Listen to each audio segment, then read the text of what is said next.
존재와 삶의 중심, 정한 위치의 예배자 민수기 1장 47절에서 53절, 2장 3절에서 9절의 말씀 우리 교독하고 마지막 절은 함께 읽겠습니다.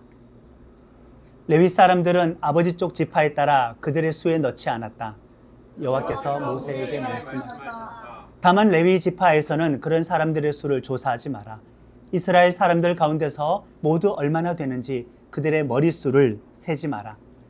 너는 내가 머무는 증언의 천막과 그 온갖 기구들과 그에 딸린 온갖 것을 레위 사람들에게 맡겨 돌보게 해야 한다. 그들이 내가 머무는 천막과 그 온갖 기구를 옮기고 그들이 그 천막을 보살피게 하여라. 그 천막을 빙 둘러 진을 치게 하여라. 내가 머무는 천막이 함께 길을 나설 때는 레위 사람들이 그 천막을 접게 하여라. 천막을 칠 때에는 레위 사람들이 천막을 세우게 하여라. 다른 사람이 가까이 오면 죽여야 한다. 이스라엘 사람들은 각자 부대별로 자기 진영과 깃발 아래 진을 치게 하여라.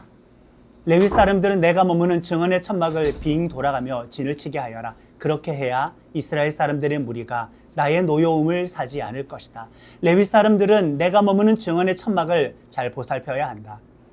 해 돋는 동쪽과 칠 사람들은 유다 진영의 깃발에 속한 이들이다.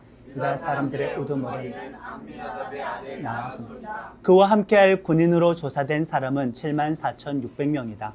그 곁에 진을 칠 사람들은 이사갈 지파이다. 이사갈 사람들의 우두머리는 수알의 아들 느다니이다. 그와 함께할 군인으로 조사된 사람은 54,400명이다. 스불론 지파도 그 곁에 진을 치게 하여라. 스불론 사람들의 우두머리는 헬론의 아들 엘리엘이다. 그와 함께할 군인으로 조사된 사람은 57,400명이다.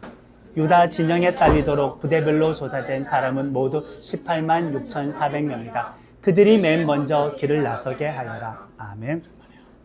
우리 사람들에게 하나님께서는 자유의지를 주셨죠. 그러나 이 사람의 자유의지, 그 자유를 통하여서도 어떻게 할 수 없는 것들이 있습니다.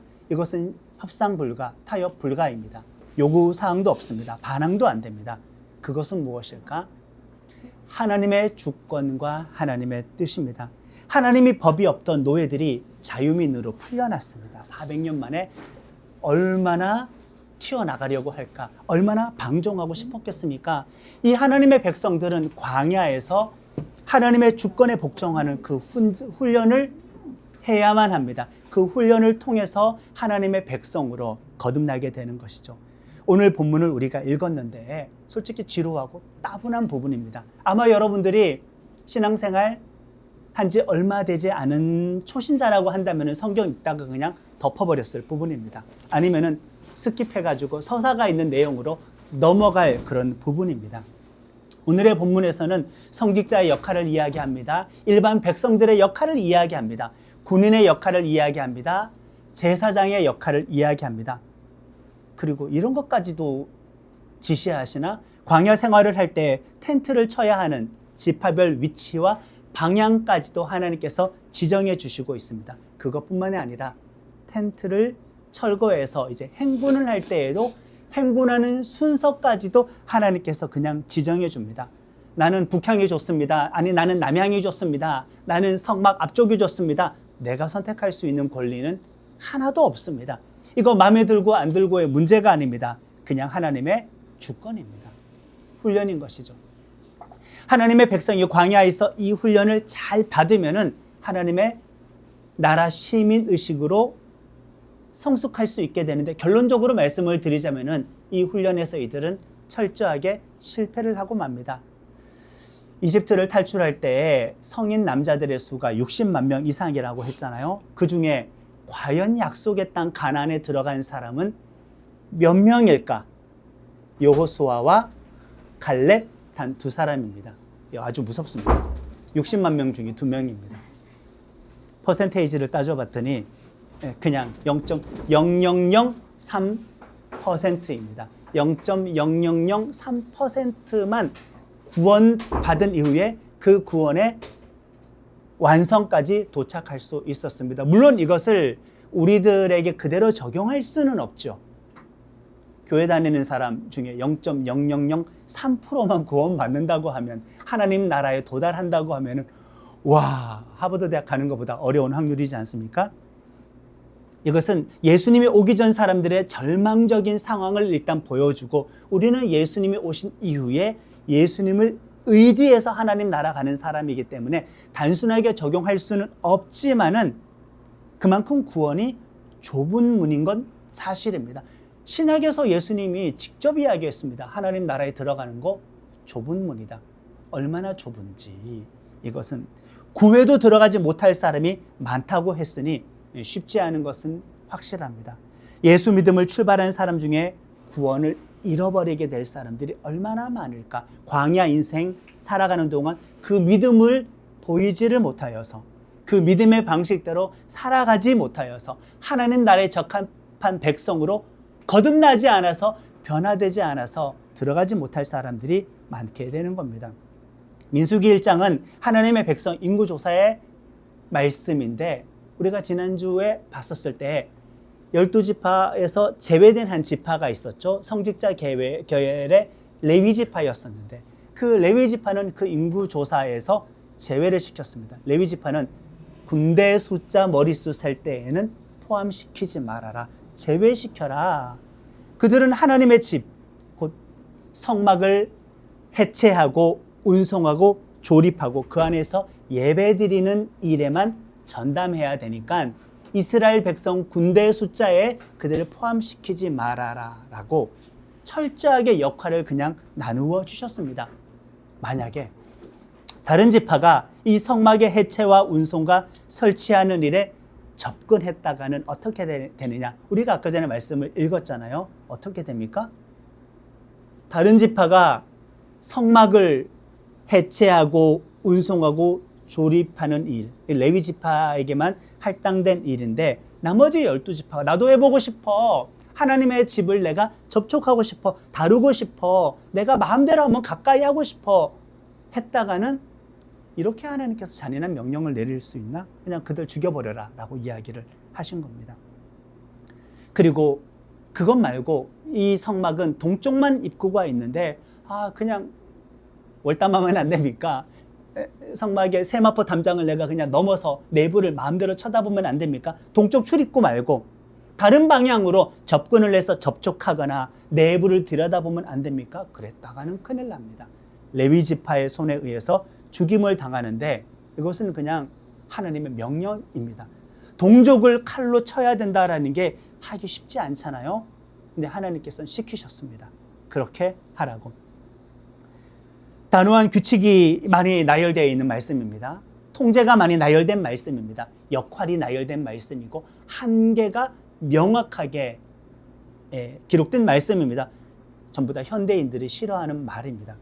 당연히 다음 세대들도 싫어하는 그 말입니다.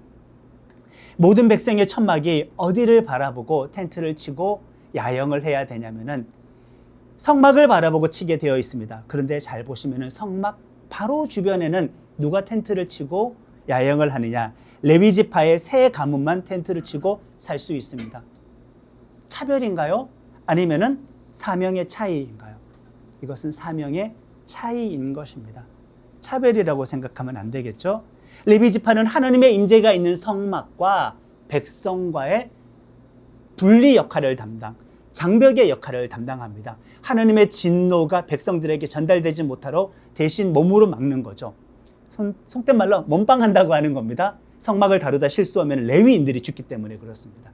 예배를 진행하다가 하나님께서 지시하신 방식으로 예배드리지 않았다가는 레위인이 죽습니다. 예배드려야 하나님께 축복을 받을 거잖아요. 실수하면 죽습니다. 그런데 그것을 누가 막아야 되느냐? 레위인들이 그 역할을 한다. 하나님의 축복이 전달될 때에도 그 전달자의 역할을 레위인이 하는 것입니다. 이 역할 뚜렷합니다. 누군가는 기분 나빠할 수도 있습니다. 우리 통합층 목회자들의 젊은 사역자들이 부담스러워하는 게 있습니다. 저는 아니고 아주 젊은 세대들인데 여러분들 기억하십니까? 여러분들이 어렸을 때 중고등학생 때 예배 드리면은 목사님들이 축도를 어떻게 하셨죠? 아버지의 사랑과 예수님의 은혜와 성령님의 감동 감화심이 모든 백성들에게 무리에게 있을지어다 라고 강력하게 선포했거든요. 있을지어다 반말이죠. 명령인 겁니다. 그렇게 선포했는데 이 말이 사실인지 모르지만은 우리 통합교단의 총회에 가면은 목사님들도 회원이고 장로님들도 회원인데 장로님들 중에 저런 분들이 있어요. 어린 목사가 담임이라고 강대상에 서가지고 축복을 하는데 반말하는 게 기분 나쁘다 이거지. 우스갯소리지만 실제로 그래서 있을지어다라고 하지 말고 축원하옵나이다라고 바꿔라. 존댓말 좀 써라. 이렇게 된 거죠. 예. 합동측 같은 보수교단에서는 그냥 있을지어입니다. 이것을 차별을 생각하고 사람으로 생각하는 건데 기분 나쁠 수 있고, 근데 사실 그렇지 않다고 하더라도 젊은 목회자 입장에서는 성도들에게 축복의 선언을 한다라는 게 괜히 미안하잖아요. 젊은 세대 목사들은 시대 정신에 갇혀 있으니까. 그러나 하나님은 때때로는 그냥 역할을 정해주는 겁니다. 명령인 거예요. 기분 나쁘고 어쩔 수 없어요. 시키는 대로 해야 되는 거죠. 그렇다면은 레위 지파가 특별히 경건해서 성직자를 맡았냐? 믿음이 좋아서 성직자 역할이 되었냐? 이들도 똑같이 직전까지 무슨 생활을 했죠? 이집트에서 400년간 노예 생활을 했습니다. 이들이 믿음이 좋아서 성직자 계열이 된 게 아니라 그냥 하나님께서 그렇게 정하신 겁니다. 하나님의 주권인 겁니다. 다른 지파가 월권할 수도 없고, 난 그냥 싫다, 두렵다, 내가 예배드리다가 실수하면은 내가 죽는데 괜히 이런 하나님의 거룩한 것에 내가 관여했다가 부정한 사람이 하나님의 거룩한 것에 잘못 접촉했다가 죽게 될 수가 있으니까 나는 이 두려움을 안고 살 수 없다. 이 거룩한 부담을 안고 살 수 없다. 나 그냥 돌아갈래. 이것도 안 돼요. 이것도 안 되는 겁니다. 벗어날 수가 없죠. 누군가는 평생 섬기는 직분을 받을 수 있고 누군가는 평생 리더의 직분을 받을 수가 있습니다. 차별이 아니라 은사의 차이입니다. 각자의 자리에서 순종하면은 상금과 보상은 동일하고 하나님께서 받으실 영광도 동일합니다. 우리는 영적인 역할과 질서에 불만을 가지고 깨고 싶어 할 때가 있습니다. 물론 제가 예수 믿었을 때 청소년 시기는 아주 극단적으로 깨고 싶었습니다. 신학교를 왜 가야 돼? 대한민국의 신학교가 왜 필요해? 그냥 하나님이 성령의 감동을 주시고 성경 한 100번 정도 읽으면 기도원에 가서 그냥 직통계시를 받아가지고 말씀에 은사 받아서 사역하면 되지 신학교를 왜 가야 돼? 이런 정도까지의 믿음을 가지고 있었기 때문에 신학교 들어가는 때 거기에 있는 교수님들, 학우들 다 그냥 약간 경계하고 무시하고 외면하려고 했던 어리석었던 시절이 있습니다. 오해하지 마세요. 아주 오래전입니다. 저는 신학교 없어져야 된다고 생각했던 사람이기도 했었는데 엘리야도 제자를 키웠고 엘리사도 제자를 키웠고 구약시대의 선지자 학교도 있었습니다. 자, 그런 불만을 가지고 접근할 수도 없고 도망칠 수도 없다. 레위 지파에서는 세 가문이 있는데 이 가문마다도 역할이 달라요. 게르손 가문이 있고 무라리 가문이 있는데 이들은 또 성직자 계열이긴 하지만은 예배를 진행할 수는 없습니다. 너희들은 성막을 해체하고 운송하고 조립하는 일을 해라. 예배 드리는 일, 그 중에서도 중요한 법궤를 나누는 일은 레위 자손 중에서도 고핫 자손, 제사장 가문만 할 수 있다라고 그 안에서도 역할을 나누어 버렸습니다. 나중에 불만을 품게 됩니다. 모두가 죽음으로 심판하셨죠. 하나님께서 주권으로 정하신 그 역할에 불만을 품을 때마다 하나님께서는 경고 차원에서 죽음으로 일단 다스렸습니다. 민수기를 쭉 보다 보면 나중에 레위 지파와 다른 지파의 갈등이 생긴 겁니다. 여러분들도 짜증 날만 하지 않습니까? 레위 지파도 사실 교만하면 안 되거든요. 내가 믿음이 좋아서 그 역할을 감당하는 게 아니라 지정했기 때문에 그 역할을 감당하는데 어떠한 종교적인 우월감을 갖게 되는 거죠. 성직을 감당하다 보면은. 그러다 보니 그게 꼴보기 싫은 겁니다. 안 그래도 광야 생활 힘들어서 그냥 불만이 이만큼 쌓여 있는데 저 성막을 다루는 저 레위 지파는 왠지 모르게 종교적인 특권의식이 있는 것 같아. 실제로 싸우고 칼부림까지 일어납니다. 칼부림까지 일어난다. 니들만 왜 예배를 주관하냐 이거죠. 그러면 레위 지파 내부에서도 불만이 없었느냐? 성막을 해체하고 운송하고 조립하는 일은 힘들어. 고핫 자손 니들도 좀 해봐라 이거. 우리 게르손 집안도 우리 무라리 집안도 예배 진행에 좀 관여하고 싶다. 우리도 법궤 한번 들고 다니고 싶다. 우리도 그 성막 내부로 좀 들어가서 그 안에는 황금으로 된 하나님의 임재를 상징하는 거룩한 기물을 보고 싶다, 만지고 싶다, 예배 진행자가 되고 싶다. 왜 우리는 잡다한 일을 해야 돼? 레위 지파 내부에서도 불만이 생겨가지고 하나님의 심판으로 죽게 되는 일들이 벌어지게 되는 겁니다. 그런 것만 있었나? 고핫 자손 내부에서도 불만이 생깁니다. 아론이 모세에게 불만을 가집니다. 모세의 누나 미리암이 모세에게 불만을 가집니다. 이제 같은 고핫 자손이잖아요. 구별되었는데 그 안에서도 정해진 위치가 있는데, 모세, 왜 너만 리더가 돼야 되지? 나는 안 돼? 아론 입장에서는 모세의 형이잖아요. 미리암은 누나잖아요. 그 질서를 깨기 위해서 덤볐다가 누가 혼났냐면은 아론과 미리암이 혼나게 되었습니다. 우리 인간적으로는 참 이해하기 어렵습니다. 왜 이런 것을 하나님께서 자꾸 훈련을 시키실까? 의인이어서 역할이 나누어졌을까? 직책이 나누어졌을까? 하나님께서 정해서였습니다. 그리고 2장으로 넘어가게 되면은 2장을 처음 읽게 되는데, 서두에 말씀을 드렸던 것처럼 정말 성경 처음 읽는 사람 입장에서는 힘든 본문입니다. 누가 몇 명인데 동쪽에 진쳐라, 누가 몇 명인데 서쪽에 진쳐라, 누가 몇 명인데 텐트를 어디다 쳐라. 이게 도대체 내가 예수 믿고 구원받는 거랑 무슨 상관이 있냐고. 이거 읽을 때 그냥 넘어가기 쉬운 본문이죠. 야영할 때, 행군을 멈출 때 하나님께서 정한 장소를 넘어갈 수도 없습니다. 하루 이틀? 집사님의 생각이라면 순번을 돌리고 싶지 않습니까? 나는 남향이 좋아요, 나는 북향이 좋아요, 서향이 좋아요. 왜 끝까지 광야 생활 마칠 때까지 나는 북쪽의 진을 쳐야 되냐고. 나는 왜 동쪽의 진을 쳐야 되냐고. 나는 왜 남쪽의 진을 쳐야 되냐고. 광야 생활 40년은 상징하는 숫자잖아요. 그 사람의 평생에 정한 위치가 있는데, 우리라고 하면은 그냥 공평하게 순서를 돌리는 게 어떨까? 융통성을 발휘하자. 그러나 광야 훈련에서 그것은 허용되지 않습니다. 노예 근성에 젖어 있어서 영적인 시민의식 없었던 사람, 하나님의 영적인 룰에 순종하는 법 자체를 잊어버린 사람들은 순종하는 방법을 배워야 되기 때문에 이런 규칙을 정해 놓으신 겁니다. 텐트를 치는 게 뭐가 중요하냐? 중요합니다. 죽고 사는 문제가 되기도 합니다. 에덴 동산을 한번 생각해 봅시다. 하나님께서는 모든 동물의 이름을 지으라고, 다스리라고 우리에게 이 창조 만물에 대한 청지기적인 사명을 허락하여 주셨잖아요. 모든 과일들 너희가 다 먹어도 되는데 동산 중앙에 있는 선악과만은 먹지 말아라. 자, 한번 생각해 봅시다. 그 과일 하나 먹는다고 하나님의 팔다리가 떨어져 나가나요? 그 과일 하나 먹는다고 하나님의 거룩함이 손상이나 받습니까? 아니, 온 우주를 창조하셨잖아요. 모든 걸 창조하셨잖아요. 과일 하나 먹는다고 하나님께 손해될 것이 뭐가 있을까?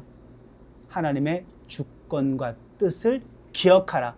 그 안에 머물라, 이 뜻입니다. 역할과 위치를 넘어서지 말라, 그 뜻입니다. 정해진 범위를 순종하겠다라는 그 뜻입니다. 하나님과 관계를 단절하지 말고 하나님과 교제하면서 살겠다는 그 뜻인데, 그것을 어겨버렸습니다.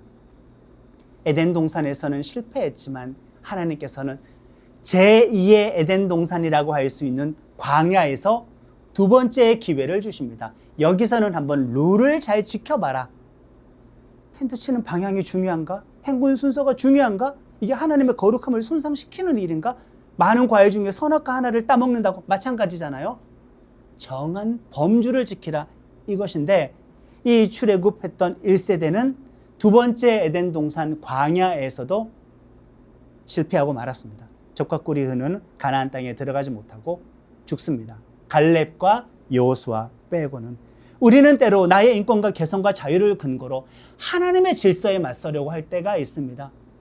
자존심 상하는 일이죠. 하나님의 통제, 권위, 역할, 위치, 주권, 뜻 다 싫어하는 단어들, 좋아할 사람 누가 있겠습니까? 거부하고 싶어집니다. 정해진 역할과 범위라는 말 자체도 싫어집니다. 한계라는 단어는 정말 싫어집니다. 영화를 보면은 어떤 히어로물을 보면 각성을 하잖아요. 한계를 돌파하잖아요. 묘한 쾌감을 주지 않습니까? 좋다 이거야. 내가 주는 힘으로 세상의 한계를 돌파하되 나라는 한계는 넘어가지 말라 이거예요. 나라는 한계는 넘어가지 말아라. 우리가 예수님을 주님이라고 하면서도 주인 행세하고 살아갈 수는 없습니다. 창세기 1장을 보시면 하나님께서 창조를 하십니다. 멋진 일이죠. 그럼 창조 전의 상태는 무엇이었을까? 혼돈, 카오스입니다. 흑암, 어둠입니다. 그리고 공허함, 텅 비어 있다 이겁니다. 창조 전의 상태는 혼돈과 흑암과 공허함. 근데 이게 비유적이기도 한데 예수 영접하기 전에 사람의 상태, 내 영혼의 상태와도 똑같다 이거예요. 하나님을 알기 전에 영적으로 죽어 있었을 때 인간의 상태 혼돈이죠. 흑암이죠. 그리고 공허함입니다. 그러니 예수를 영접하면은 그 공허함 속에 들어와서 내주하셔서 우리는 하나님으로 충만한 존재로 거듭날 수 있게 된 것입니다. 그런 창조인데 하나님께서 하루 이틀 3일 4일 5일 6일 동안 창조하시고 7일째 안식하시고 그리고 사람도 창조하셨는데 창세기의 창조를 읽어보면 이거 과학적인 단어는 분명히 아닙니다. 굳이 그 하루를 24시간 하루로 생각할 필요는 없습니다. 신학적인 언어이고 신앙적인 언어, 상징과 비유적인 언어인데 그래도 명확하게 확인할 수 있는 것은 하나님의 창조는 질서 정연했다. 순서가 있었다. 그리고 한계와 범위가 있었다 이겁니다.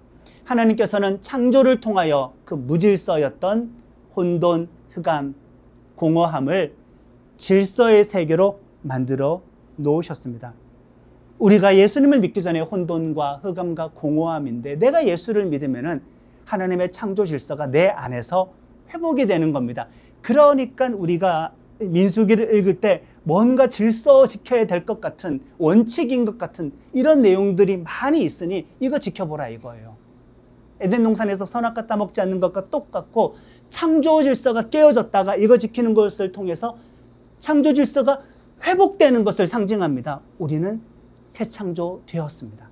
거듭났습니다. 이거 다 의미하고 있습니다.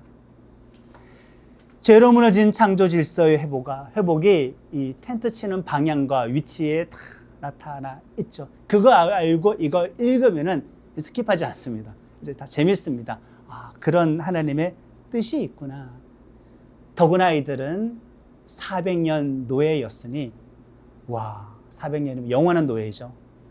방종이 몸에 익은 사람입니다. 질서보다 무질서가 그냥 뼛속에 박혀있는 사람입니다. 혼돈이 그냥 그 자체인 것이죠. 공허함과 흑암이 그들의 영입니다. 영적인 상태입니다. 영적인 질서와 권위를 인정하지 않는 상태에서 하나님 나라의 백성 될 수 있을까? 가나안 땅에 들어가서 하나님 나라 만들 수 있을까? 그것부터 광야에서 훈련하라. 기초다 이거는. 텐트 치는 위치. 군대 갔다 온 남자들은 아실 겁니다.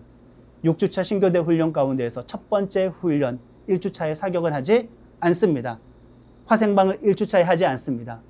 이게 전쟁과 상관이 있어 싶은 것만 1주차에 합니다. 무엇 합니까? 1주차에 제식 훈련을 합니다. 여자들은 모르겠죠. 제식 훈련.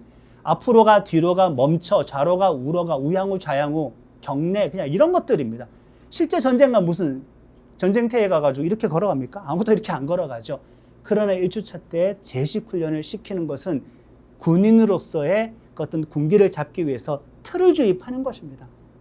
의미가 없는 게 아닙니다. 기본적으로 사람은 방종하고 싶어 합니다. 내 개성이라고 생각해서. 저도 아닐까요? 억압된 삶을 살아왔으면 예수 믿고 하나님을 통해 가지고 이 백을 통해서 억압된 자아를 폭발시키는 성공하고 성취하는 인생을 살고 싶은데 진짜 그거 수십 년 잡아 누리면서 실패를 목표로 살아가기가 쉽지는 않는데 방법이 없어요. 순종해야 할 수밖에. 우리는 그렇게 살아야 합니다. 하나님께서 시내산 광야에서 명령하신 것들이 이 이스라엘 백성들의 기질과 성향, 태도, 영적인 상태와 상식과는 온통 충돌하는 것뿐입니다. 법이라는 단어가 난무합니다. 그냥 출애굽도 그렇고 레위기도 그렇고 민수기 신명기도 그렇고 규례라는 단어 왜 이렇게 많습니까? 귀에 거슬립니다. 계명이라는 단어는 시대착오적입니다. 정해진 예배 방식도 싫고 정해진 예배 장소도 싫고 정해진 예배 날짜도 싫고 인구 통계도 싫습니다. 나 좀 빼고 살려라. 나는 그냥 좀 아웃사이더니까. 성막 중심으로 한 야영의 위치도 싫고 행군 순서도 싫고 그러나 이 모든 것은 영적인 노예를 하나님의 백성으로 바꾸는 필수적인 훈련이다. 저도 당연히 한때는 그렇지만은 우리는 즉흥적이고 돌발적인 것만 성령의 감동이라고 착각할 때가 많습니다. 뭐 제가 예수 믿을 때 하나님께서 저에게 체험적인 것을, 오감의 어떤 전율과 불같은 느낌과 몸의 경련과 같은 그런 어떤 성령의 임재 현상을 많이 주셨기 때문에 정말 그 과거에는 약간 즉흥적이고 돌발적인 것을 성령의 감동이라고, 물론 그런 방법 쓰실 때도 있지만 그쪽으로 치우친 신앙관을 가지고 있기도 했지만은, 그렇다면 성경 다 없애버리고 우리 직통계시로 나아가야 됩니다. 너도 직통계시 받아가지고 성경 쓰고, 너도 예언 받아서 성경 쓰고 교회에서 우리 그거 나누자, 이런 무질서의 공동체가 되지 않겠습니까? 왜 기록된 성경을 주셨을까? 즉흥적이고 돌발적인 것만 성령의 감동은 아니다. 고정된 방향과 위치가 있다.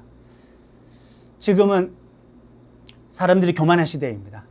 전체적으로 기본적으로 깔고 있는 교만의 수치가 그 어느 때보다 아주 이만큼 높아져 있습니다. 첨단 기기의 성능만 업그레이드 되는 것이 아니라, 여러분들의 스마트폰만 계속 버전업이 되는 것이 아니라, 그런 문화적인 요인들, 어떤 과학적인 기술을 영유하는 것을 통해서 얻게 된 그 인간의 자신감을 통하여서 기본적으로 탑재하고 있는 교만의 수준이 그 과거보다는 월등하게 높아져 있는 교만의 시대를 우리가 살아가고 있습니다. 이게 시대 정신과 가치관입니다. 연화가 될 수 있을까요? 나는 그럼에도 불구하고 내 마음대로 예수님을 믿지 않겠습니다. 결단할 수 있을까요? 내가 원하는 방향과 자리가 아니라 하나님께서 원하는 방향과 자리에 멈춰 서고 싶습니다. 그리고 거울을 통하여서 나를 바라보고 나 자신을 가꾸고 자기 만족에 뻑가기보다는 성막 중심으로 하나님만 바라보고 살겠습니다. 행군을 멈췄을 때만 이렇게 질서와 통제가 있는 것은 아닙니다. 이동 중에도 있습니다. 12지파의 행군 순서입니다. 그 말은 삶이 잠깐 멈췄을 때, 안 바쁠 때, 그때도 하나님 중심, 하나님 바라보는 것이지만은 이동할 때에도 절차를 따르라 이거죠. 이동할 때에도 절차를 따라라. 성질 급한 사람들은 나 선두에 갈래, 안 돼요. 거기는 유다지파의 자리입니다. 또는 선두에 서다가 적군이 나타나면 내가 먼저 죽잖아요. 뒤로 빠질래? 이것도 안 됩니다. 뒤따라오다가 따라오는 도적대에 의해서 죽임당할 수 있잖아요. 나는 중간으로 갈래요. 지파 순서 바꾸자. 이것도 안 되는 겁니다. 내 마음대로 할 수 있는 것은 없습니다. 머리가 되고 싶다고 맨 앞으로 갈 수가 없고, 꼬리가 되고 싶다고 뒤로 갈 수도 없어요. 하나님이 정하신 대로 그냥 절대적으로 복종하는 겁니다. 이게 참 안 되어 있습니다. 저 포함입니다. 현대인들 다 여기에 걸립니다. 사실 우리 모두는. 행군 순서를 보시면은 누가 이끌어갑니까?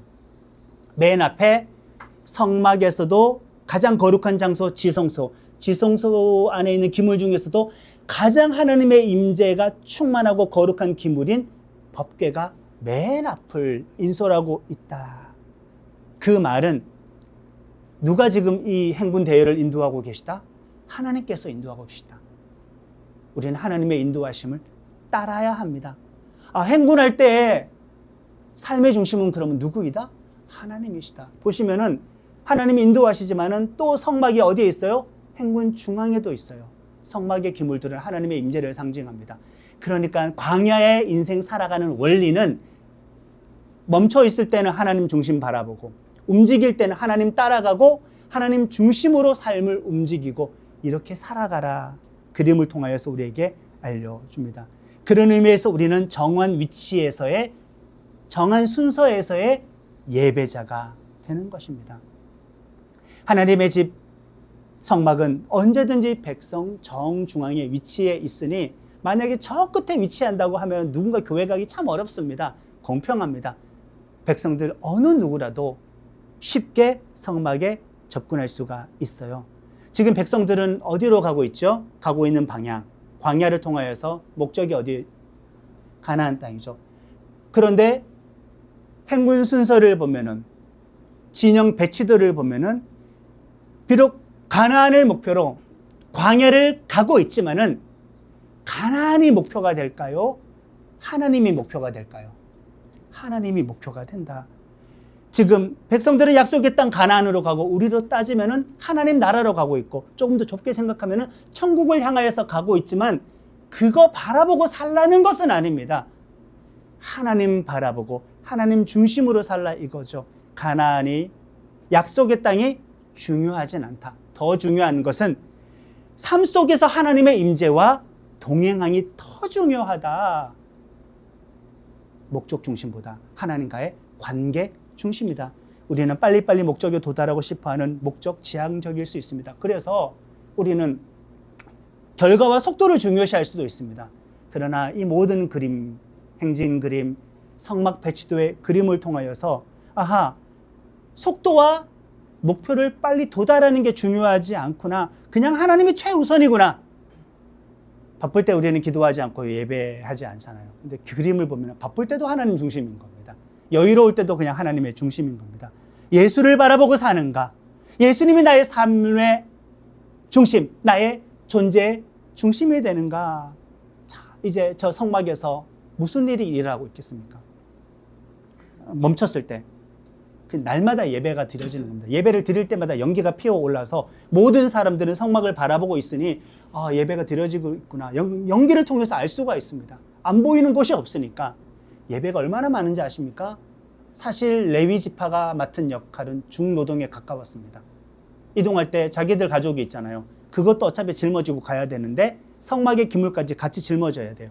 또 행군에서 멈췄으면 백성들은 그냥 텐트 펼쳐놓고 쉬면 되잖아요. 레위인들은 못 쉽니다. 계속 일을 해야 됩니다. 아침 저녁으로 제사합니다. 매일의 제사입니다. 거기에 겹쳐서 일주일에 한 번 안식일의 예배를 드려야 됩니다. 거기에 겹쳐서 매월 초하루날 초하루 예배도 드려야 됩니다.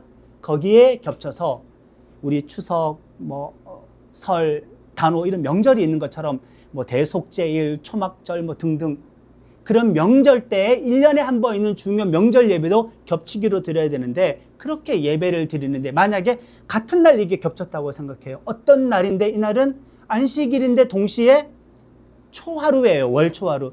동시에 이날은 대속제일도 돼요. 하필이면 날짜가 겹쳤어요. 그러면 어떻게 할까? 다은자매님. 예배 그냥 하나로 퉁쳐? 우리 퉁치고 싶죠? 아니 아침 저녁 예배 드려야 되는데 하필 그날 안식일 겹쳤네? 초하루 날 예배 겹쳤네? 대속죄일 예배 겹쳤네? 그러면 퉁치지 뭐. 속된 표현 써서 죄송합니다만은 우리끼리니까 퉁친다라는 말을 설교 강단에서 쓰는 건 웃기지만 정말 절묘한 표현이긴 합니다. 퉁쳐서 한번 예배 드리고 말지 뭐. 그렇게 했다면 큰일 납니다. 레위인들 그냥 죽습니다. 그래? 안 돼. 하나님과의 관계의 안전장치 예배인데 1중, 2중, 3중, 4중으로 겹쳐서 너희들 예배를 수행해서 드려라. 겹쳤다고 해서 생략하면 안 돼. 왜 이렇게 자꾸 안전장치를 걸어버릴까? 너희들 가나안 땅에 진입하면 7 족속이 있어. 얘들 예배와 문화, 얘들의 종교 문화는 너희들보다 그 장소에서 수백 년간 지속이 되었기 때문에 더 화려하고 체계적이고 아주 스케일이 커. 횟수도 많아. 너희들에게 이렇게 겹치기 예배가 없이 여기 훈련받지 않고 가나안 족속의 종교와 문화 속으로 그대로 집어넣었다가는 이들은 가나안과 혼합이 일어나게 됩니다. 가나안화가 이루어지니까 철저하게 구별짓기 위해서 예배를 이렇게 시키는 거죠.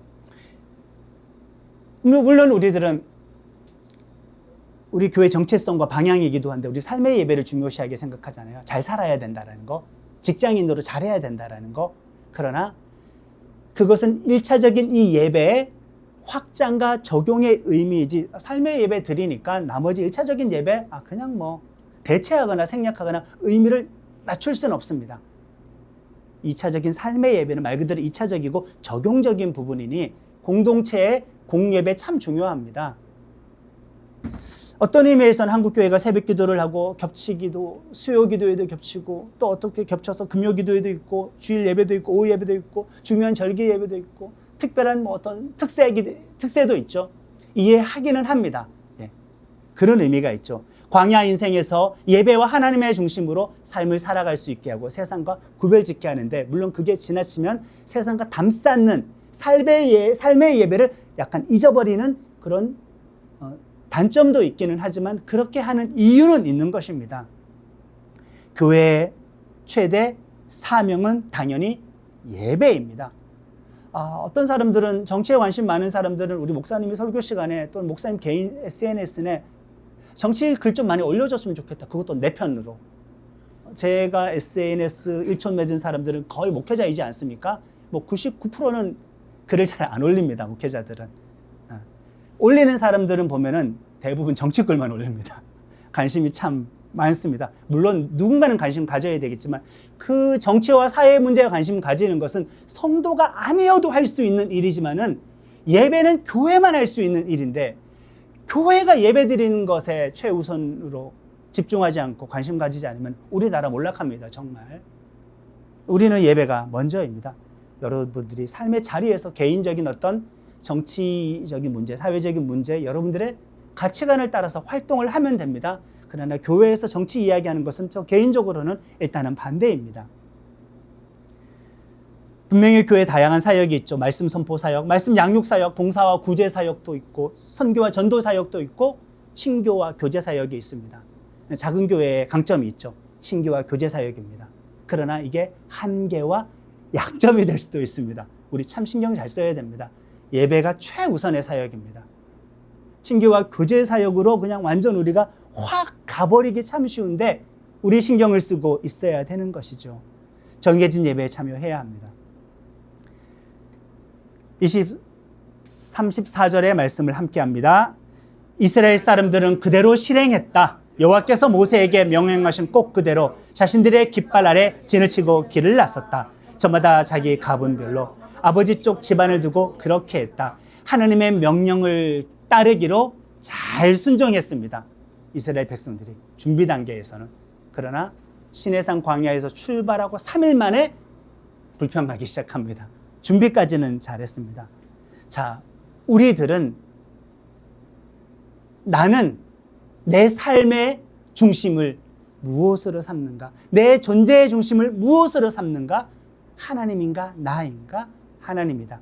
우리들은 나의 삶의 중심과 내 존재의 중심을 예배로 삼는가? 아니면 아닌가? 이것이 광야 삶을 살아가는 방법입니다. 가나안이 목적이 아닙니다. 우리는 예수 중심, 예배 중심으로 살아가야 할 줄로 믿습니다. 정한 위치에서 예배자가 되어야 합니다. 순서 잘 지켜야 합니다. 배치 순서 잘 지켜야 합니다. 저거 이해 못할 게 절대 아닙니다. 광야에서 그렇게 살아가는 하나님의 백성 될 수 있기를 예수님의 이름으로 축원합니다. 아멘. 찬양합시다.